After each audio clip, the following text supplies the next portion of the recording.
Hi there, this is my love letter to books, and this is the second painting vlog for my series. I am super excited that we're actually going to be talking about one of my favorite books. I hope a lot of you recognize it, but it's The Giver by Lois Lowry. And so I was going through my bookshelf to think about what I wanted to talk about today. This book got me really excited. I didn't know I still had it with me, to be honest. I read this when I was in 7th grade, so around 13. The title is very compelling, and it just brought back a lot of memories when I opened the book. Especially, you'll notice, which I thought was so funny, is that when we were reading the book in class, they had us put tape on the back so we didn't know what the book was about, because my teacher told me that the book was going to be something really special. Part of the reason why I think it's still so compelling today is that a lot of the themes, right, about emotions, control, choice, are still really relevant to the world that we lived in, even though this book is from the early 1990s. I think when a book teaches us something that really helps us understand the world around us, even though the world around us has looked so changed, I think that's when you know that a book is really going to stay a classic and remain one of the best children's books of all time. This book is about a boy named Jonas. He's pretty ordinary. He lives and has the same childhood as everyone else. Jonas's life changes when he is chosen to be the receiver of memory. That's supposed to be the most honorable, respected position in this community. There's only one receiver of memory, but it's the one person who remembers what the world was like in the book before it all became the same. The world is climate controlled. Everyone has enough to eat. Every family is planned. All the little details about the world seem perfect, except a few things are missing. The world is without color and without any complex emotions. So everything seems very simple and easy. And the book really makes you think about, would the world be a better place if everything was decided for us? I think that's always such an interesting question, especially after we make the wrong decisions, maybe the wrong choices, is that we wish that someone else could make those choices for us, or maybe just make the best choices for us, maybe based on algorithms or someone having more experience. I think it makes us question, are we the right person to be able to direct the course of our lives? Or should we want something simpler? A world where we know that we will be fed, a place where we will feel warm, a place that will be safe, but at what cost is it worth it? I think that goes a lot in this idea of what is the meaning of life. But truly, like, what makes your life meaningful to you? Is it the people in your life? Is it the goals that you're pursuing? Is it maybe the future that you think you're close to attaining? Maybe it's about overcoming the limiting beliefs or constraints or barriers that you had as childhood, that you're making a better life for yourself than the ones that your parents had. And if you think about all those different thoughts, goals, hopes, you realize that everyone's answer to that question is probably a little different. And it's very unique to them. And that kind of leads to my next point, is that I truly believe that we're all special in our own way. Special in a good way and special in a bad way. That means that the more we are ourselves, right, at our core, the stronger our beliefs, the stronger our understanding is of ourselves. And the more we put those thoughts and beliefs upon others, the more we realize what makes us special and what characteristics and what qualities that we're looking for in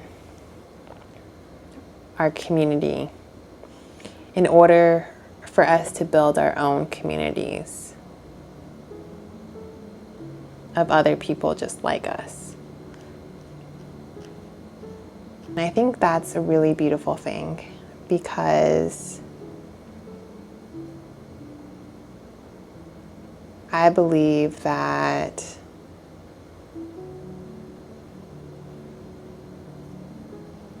we are all built to do different things, to bring different emotions out in others, to be able to give lessons, right, for better or for worse, in our interactions with different people.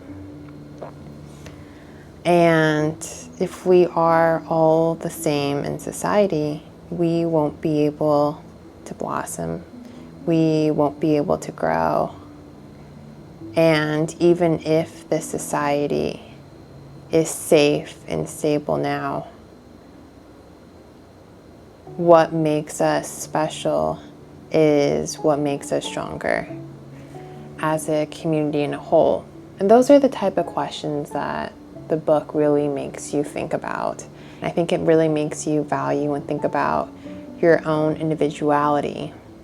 And with your own individuality comes not only your special traits, your thoughts, but it's your individual expression.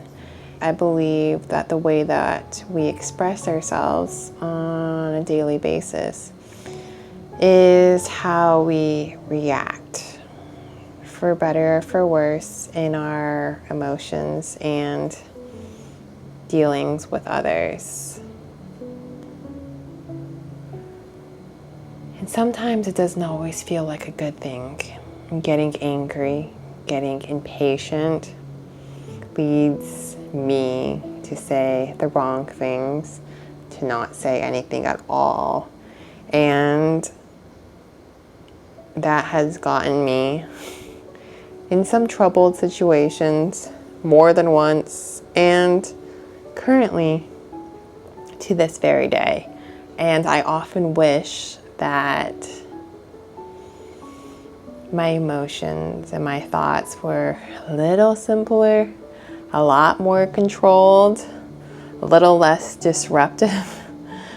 But as I'm trying to think about the benefits of having to undergo and deal with the pain of saying and doing the wrong thing, the one conclusion I did have is that because sometimes I don't know if I find the lesson in all the things I've done wrong, maybe because I haven't fully processed the action yet, or maybe because I don't know the lesson at this moment, so you can ask me later. But I think going through pain has really made me appreciate joy. And there's been some moments in my life where I've literally just sat in a car with friends, and after just laughing or just walking around the city, it's helped me realize that, wow, life is amazing.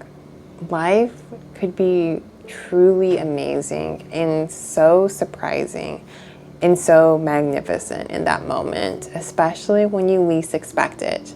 I could just sit there and just take it all in and be truly grateful, because I don't know that moment with that person, with that friend, with that group, if it'll ever happen again. If the dynamics of the group, the relationship, if it'll stay the same, if they'll change, if the environment changes, if the situation changes. So I could just really be in that moment and be so incredibly happy. I think that appreciation and that level of gratitude is only something that I understood as I got older, because of all those terrible moments where I said or I did the wrong thing, and it's resulted in not having a future joyful moments with people who may not have been destined to stay in your life for the long term regardless.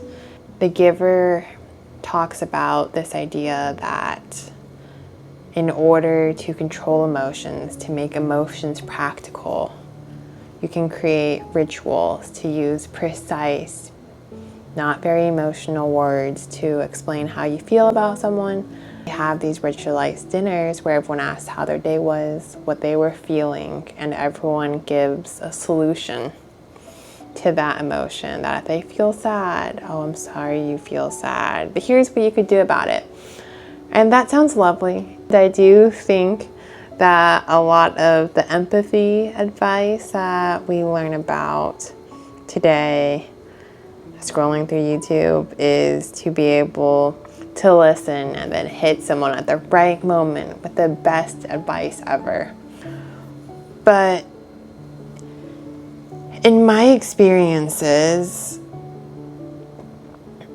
when I think of when I'm in true pain, really deep suffering, I'm not really looking for advice. I'm just in a dark hole where I just need to feel loved, to feel really cared for, and for someone to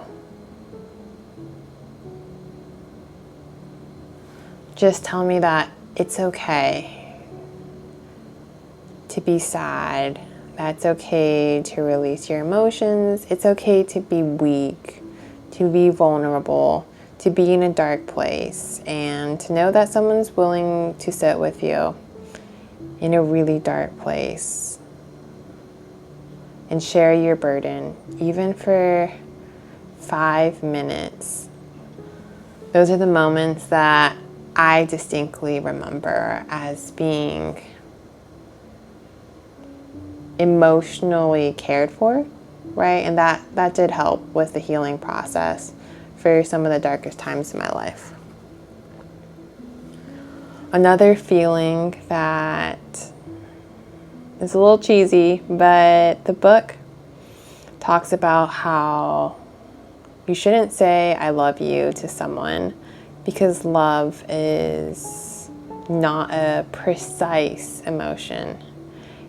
And I really do understand that it does feel really imprecise, not thorough today. And if you ask me a definition, still trying to come up with my own. But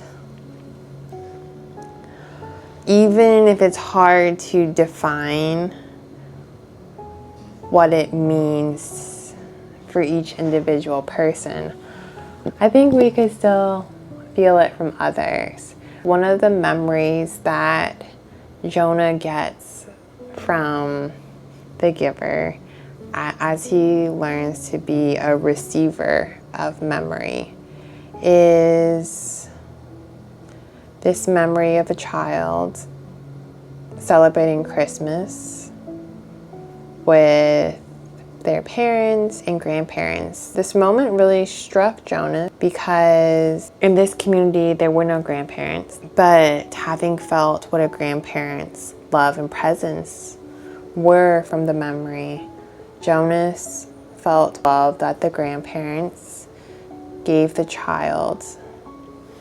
And it was a love and a feeling that was so different than the love that our parents or the parents gave the child.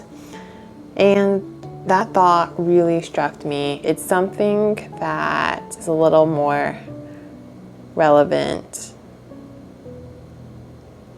in my life at my age now, because I have one grandparent left. At the time when I had read this, I had all four.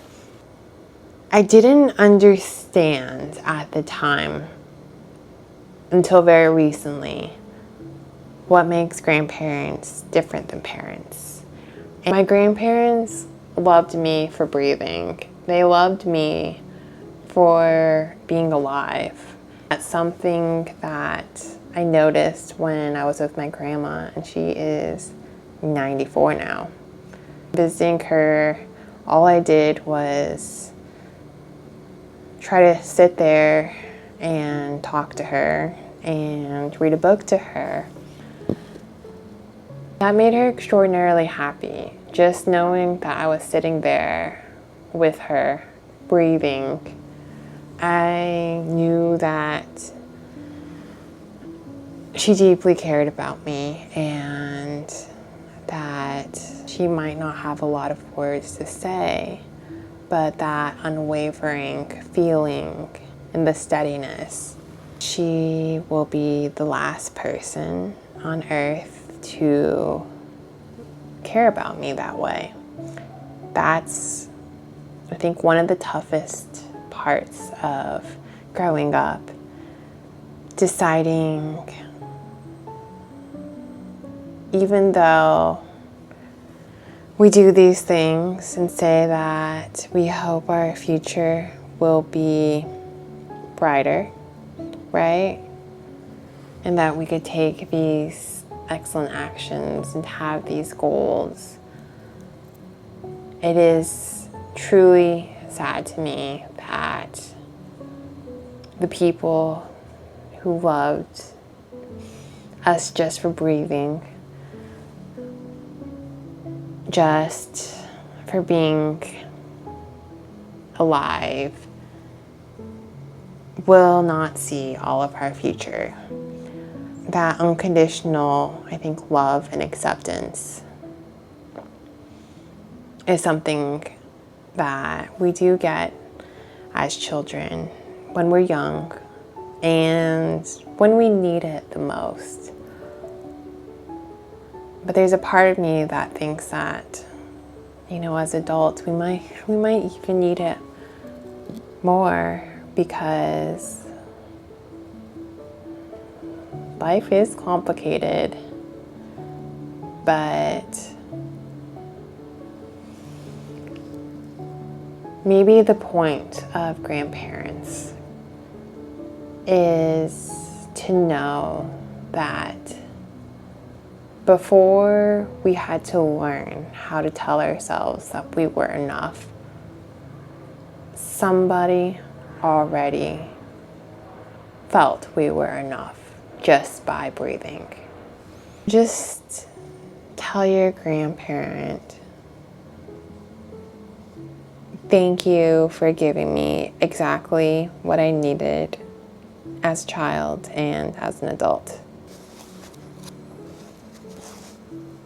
That's one of the incredible things, I think, of what it means to be a truly, truly great book, is the thought that I read this when I was 13, and then I read it recently and thought about some of the sentences, some of the quotes, and I realized that I'm not the same person I was when I was 13. The book means something differently for me, but I think it does give me the wisdom to be able to think about the themes about individual expression versus control, pain versus love, and the thought that what do I define as something that could bring meaning into my life. And so I really urge you to